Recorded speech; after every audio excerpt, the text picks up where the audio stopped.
Bueno, hoy vamos a mirar la decimoséptima generación de reyes de Israel.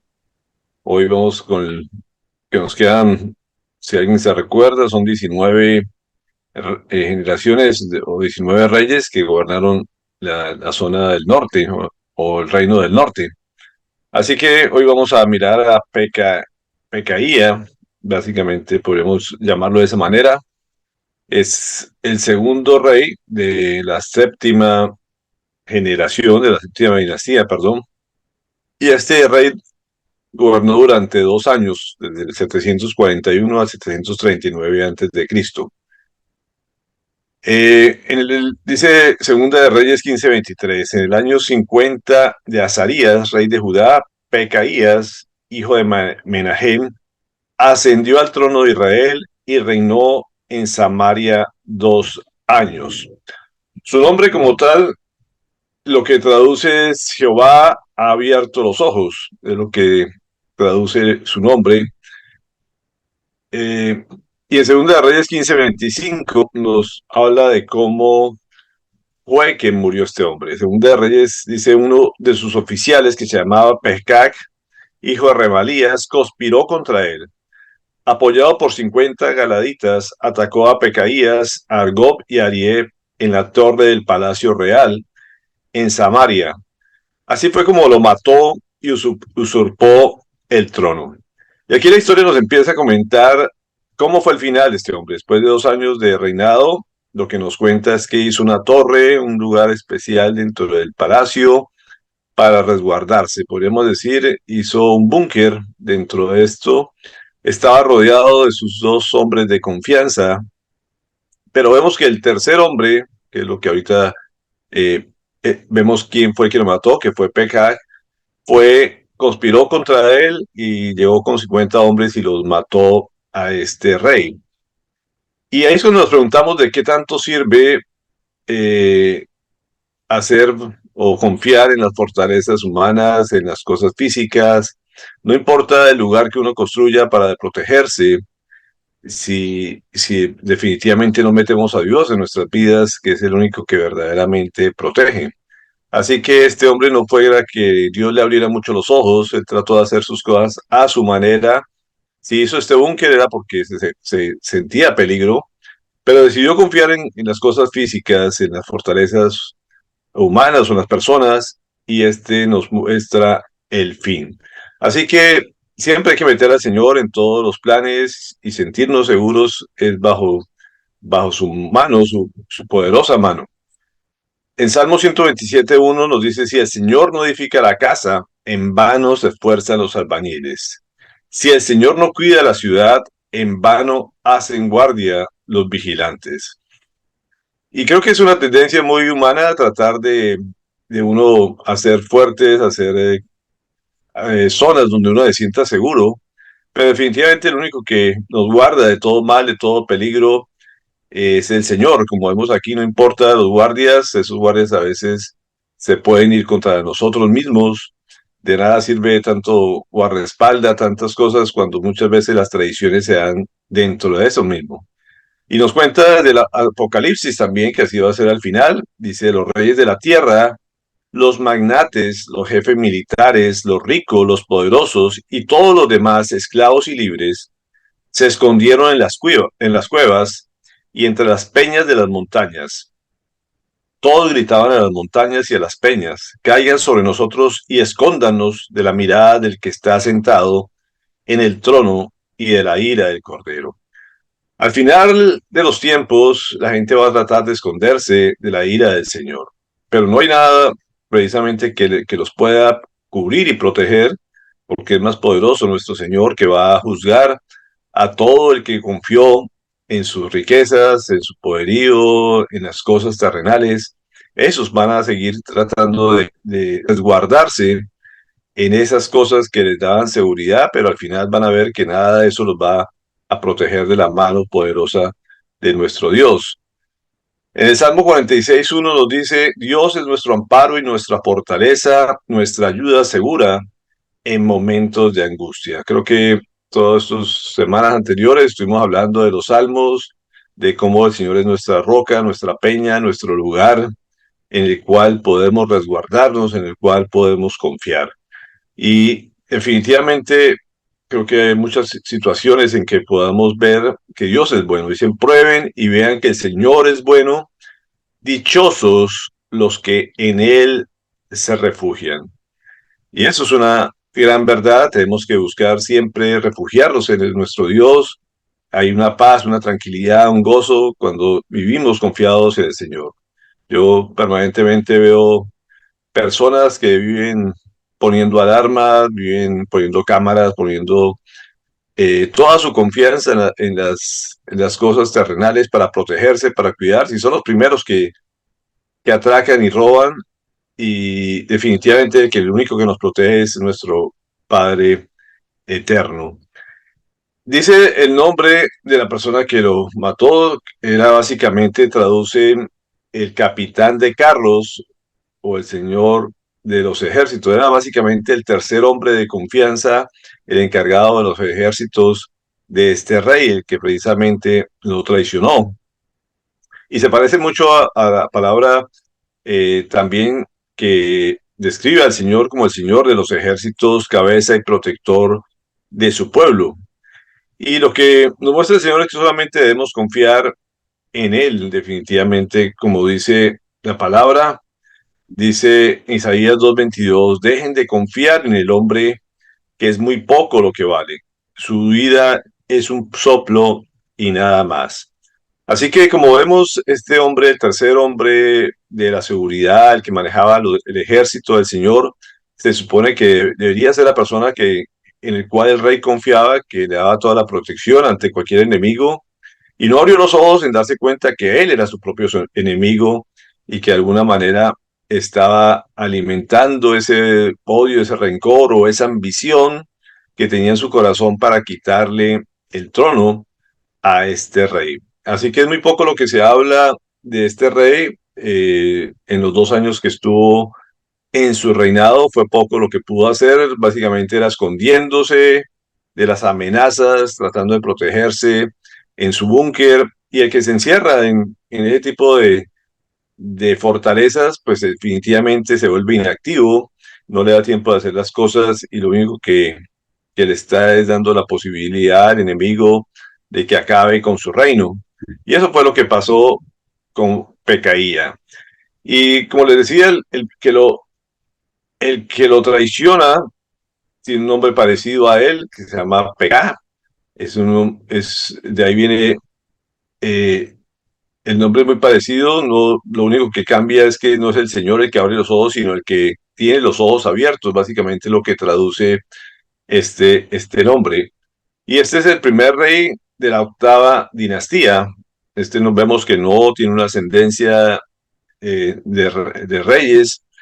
Y este sí reinó durante 20 años. Y uno podría decir, ¿por qué el Señor permitió que un hombre que es traicionero, que atacó su propia autoridad, lo dejó gobernar? Pero Dios tiene su plan de todos modos perfecto. Este hombre también actuó en contra de Dios, en contra de la palabra del Señor, fue declarado impío también. Y vamos a ver que que es abierto a a ser diplomático, a hacer relaciones con otros vecinos no adecuados, busca malas compañías, y vamos a ver que ayuda a que este reino del norte se acabe rápidamente.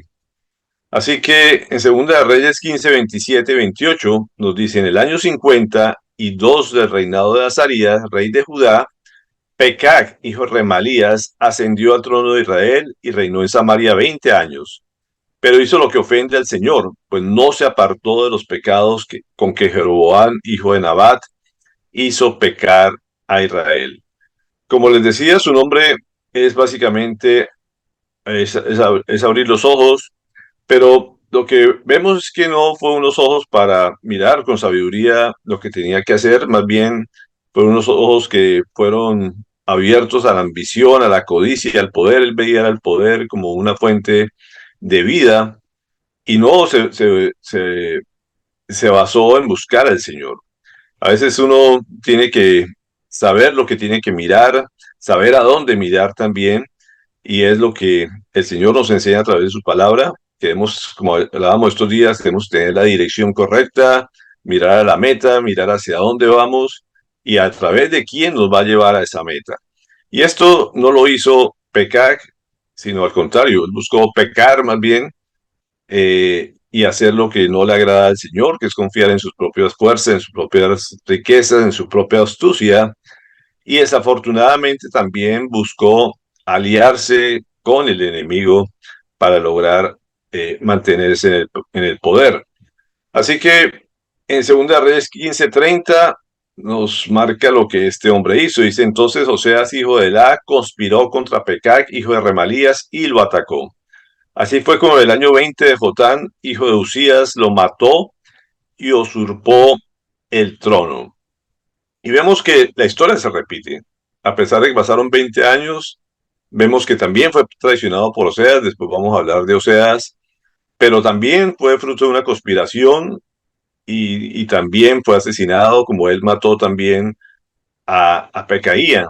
Así que otro que vemos que tampoco tenía los ojos muy abiertos para esto, y también murió de la misma manera con la cual él mató al rey antecesor. En Santiago 1:15 nos dice, luego cuando el deseo ha concebido, engendra el pecado, y el pecado, una vez ha sido consumado, da a luz a muerte. Y creo que hemos hablado ya en varias oportunidades de los filtros que uno debe tener.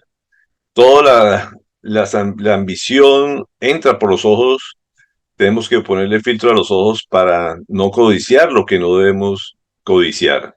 Tenemos que ser agradecidos con lo que el Señor nos da, siempre buscar la voluntad del Señor, hacer y irnos por el camino donde Él nos muestre qué hacer, y vamos a tener una recompensa siempre, como hemos visto. Ayer hablábamos precisamente de lo que es la recompensa de andar por los caminos del Señor y hacer su voluntad, seguir los estatutos, pero precisamente cuando uno no le pone filtro a los ojos, pues por ahí entra muchas veces los deseos, las ambiciones, y cuando entra ya a nuestro corazón empieza a engendrarse el pecado. Y cuando se ha consumado ese pecado, pues lo único que queda es el resultado de la muerte. Y eso es lo que vemos en la historia de Pecac. Este es el rey que eh, fue ambicioso, se las trató de tirar de astuto, y vemos cómo trata no solamente de quedarse con el reino de Israel, sino que trata de quitarle el reino de Judá, y lógicamente sabemos que Judá seguía siendo mucho más fiel al Señor, era respaldado por el Señor, y la ambición lo llevó a atacar a sus propios hermanos, a no conformarse con lo que él tenía, sino que quiso quitarle el reino al resto del pueblo de Israel. Dice Isaías 7:1-9, para que entremos a la historia ya final de lo que le sucede a este reino de Israel por atacar el reino de Judá. Dice, Acaz, hijo de Jotán y nieto de Usías, reinaba en Judá. Esta historia ya la leímos cuando estábamos viendo los reinos de Judá, pero creo que es importante recordarla. Y en ese tiempo Resín, rey de Siria, y Pecac, que es el rey que estamos hablando el día de hoy, hijo de Remalías, rey de Israel, subieron contra Jerusalén para atacarla, pero no pudieron conquistarlo. Entonces nos están mostrando la historia que Pecac se une con el rey de Siria, con Resín, para atacar al reino del sur, que es de Judá, pero no pudieron conquistarla. Dice, en el palacio de David se recibieron la noticia de que Siria se había aliado con Efraín, que es esta región del norte, y se estremeció el corazón de Acaz y de su pueblo, como se estremecen por el viento los árboles del bosque. O sea, como diciendo, se estaban muriendo de miedo por ese ataque, esa unión de estos dos reyes. El Señor le dijo a Isaías, ve con tu hijo Sear y sube a encontrarte con Acaz, donde termina el canal del estanque superior en el camino que conduce al lavandero. Dile que tenga cuidado y no pierda la calma, que no tema ante el enojo ardiente de Resín el sirio y ante el hijo de Remalías. que no se descorazone a causa de estos dos tizones humeantes.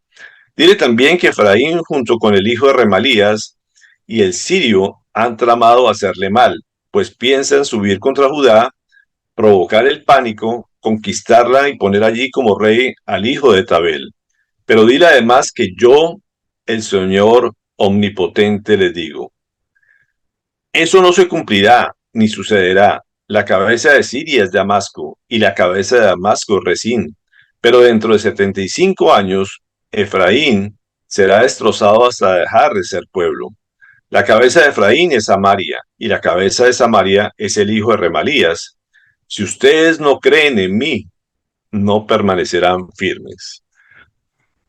Y aquí vemos cómo el Señor manda al profeta hablarle a este rey de Judá. Y lo que le está diciéndole es, dejen de temblar, no se asusten, no se mueran de pánico. Yo, el Señor, estoy en control de todas las cosas. No tienen por qué dudar. Si ustedes confían en mí, van a estar firmes. Si ustedes hacen lo que les digo, van a estar seguros. No va a poder hacer nada el enemigo que yo no lo permita. Eso es básicamente lo que le está diciendo al pueblo de Judá.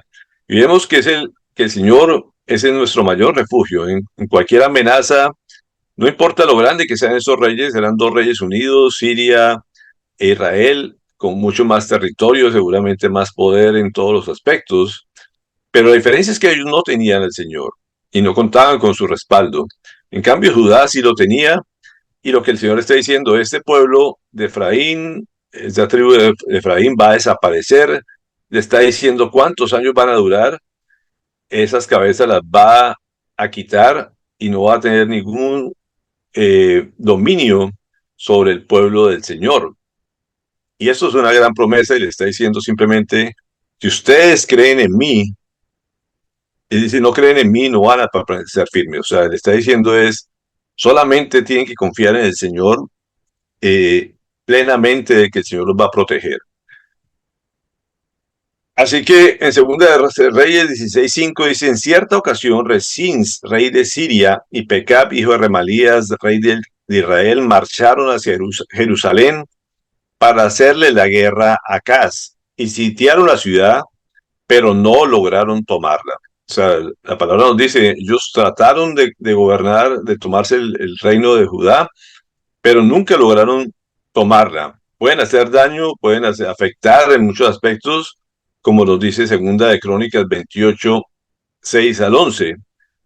Dice, en un solo día, Pecac, hijo de Remalías, mató en Judá a 120,000 hombres, todos ellos soldados valientes, porque los habitantes de Judá habían abandonado al Señor.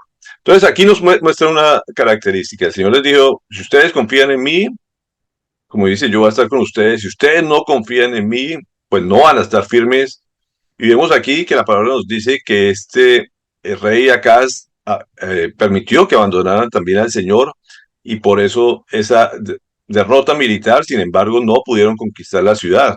Pueden tener muchas bajas, pero no permitió que dominaran la ciudad.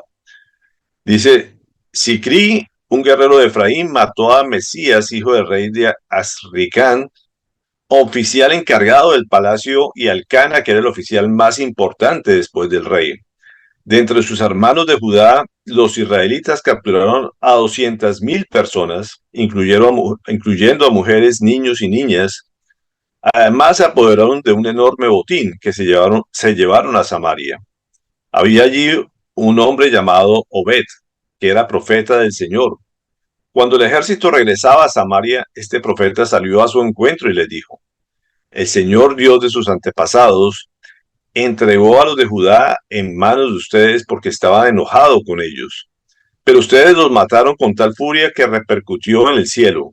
Y como si fuera poco, ahora pretenden convertir a los habitantes de Judá y de Jerusalén en sus esclavos. ¿Acaso no son también ustedes culpables de haber pecado contra el Señor su Dios? Por tanto, háganme caso, dejen libres a los prisioneros. ¿Acaso no son sus propios hermanos? La ira del Señor se ha encendido contra ustedes. ¿Qué nos cuenta la historia aquí? Como vemos, el pueblo de Judá también había abandonado al Señor, se habían salido de la protección del Señor, no habían puesto su esperanza, su confianza en Él.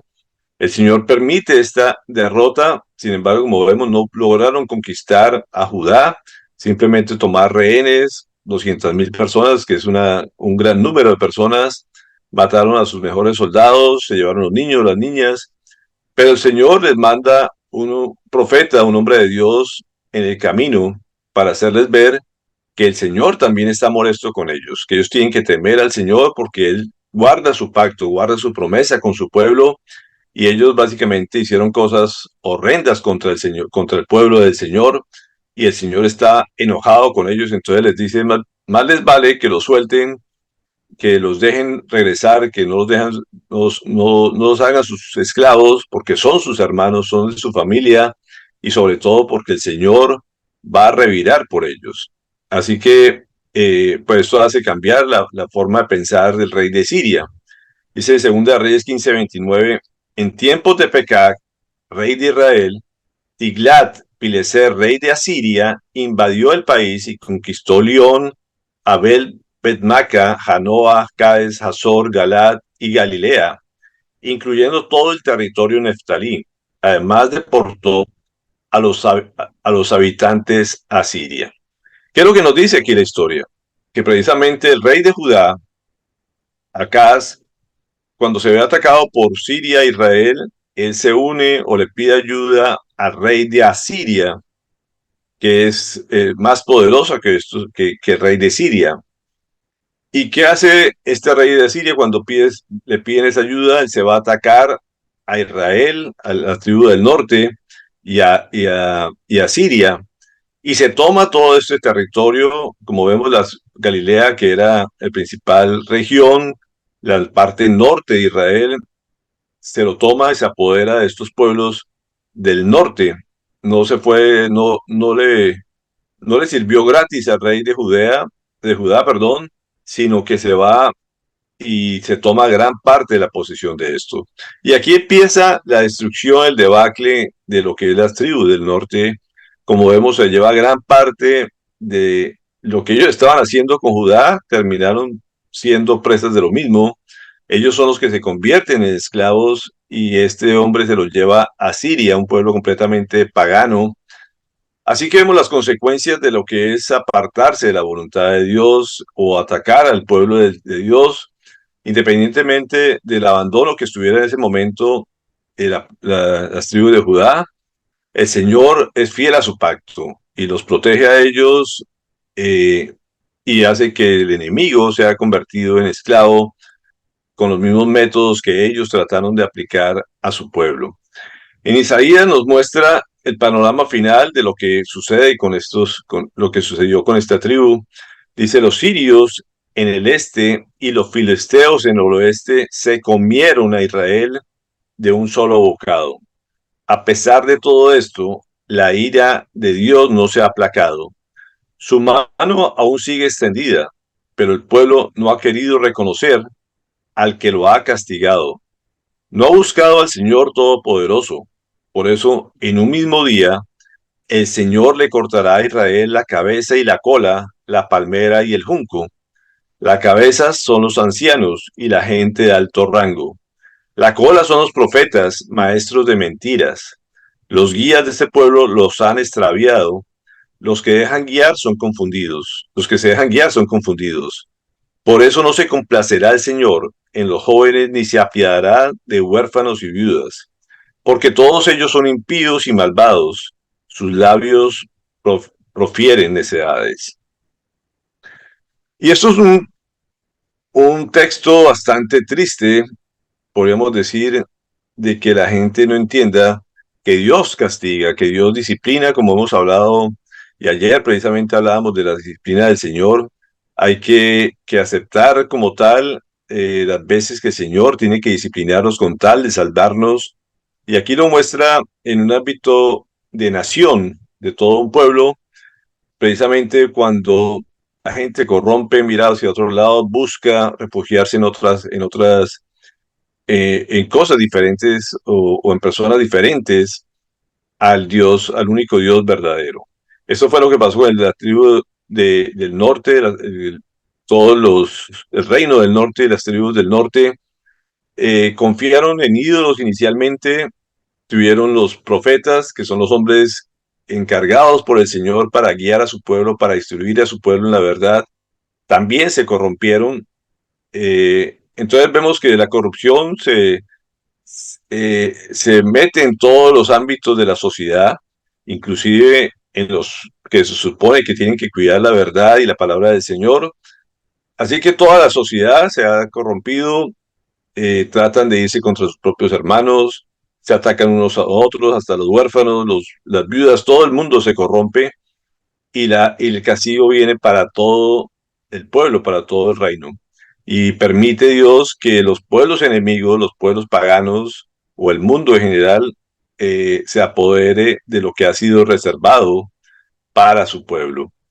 Y esto, podríamos decir, es el preámbulo ya al final de lo que le depara también a, a todo el pueblo de Israel, inclusive al pueblo de Judá, que vemos que en vez de buscar al Señor, se van a pedir apoyo de Asiria, que no son para nada personas temerosas de Dios, y al contrario se vuelven un arma que al final va contra ellos mismos. Entonces vemos que todos prefieren al final ser esclavos del enemigo que confiar en el único Dios verdadero, a pesar de que Dios había cumplido todas sus promesas, que los ha perdonado muchas veces, que la gente siente el perdón, se arrepiente durante unos días, pero rápidamente se olvida y vuelve a caer en el pecado, vuelve a confiar en las cosas terrenales y, y lo único que le queda es soportar el castigo del Señor, la disciplina del Señor, y solamente algunos, pocos,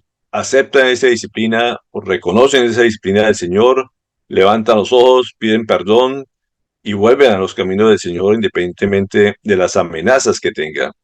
Y siempre ese es el remanente que Dios guarda en todas las épocas de la historia para que sean fieles, para que conserven su palabra y simplemente debemos pedir que nosotros seamos parte de ese remanente en un pueblo que nos rodea, que siempre prefiere confiar en cosas materiales y eso es idolatría, independientemente de la figura que le pongan.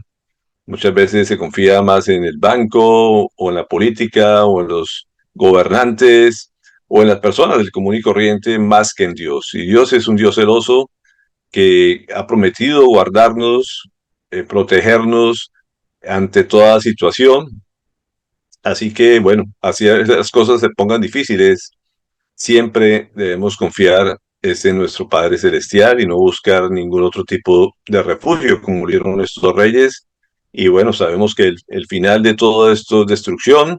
Vamos a ver dentro de 8 días al último rey de Israel, el rey Oseas, que fue el que también acabó con la vida de Pecac. Y así vemos que son traición sobre traición, toman malas decisiones, alguien aparece a tratar de mejorar el rumbo de su pueblo y lo que hace es hundirlo más. Así que no hay un Salvador, no hay un Mesías que al final levante a su pueblo. El único que verdaderamente puede volver a los caminos del Señor es el que se humilla a Él, el que acepta la disciplina del Señor, el que se arrepiente y simplemente se deja guiar por el Señor y anda por el carril correcto, como hablábamos el día de ayer, con los ojos puestos en la meta celestial. Ese es el único que el Señor utiliza para guiar adecuadamente a su pueblo. Así que bueno, hasta aquí dejo la presentación el día de hoy y dejamos para dentro de 8 días cerrar ya el capítulo de los reyes del norte con el rey Oseas. Muchas gracias.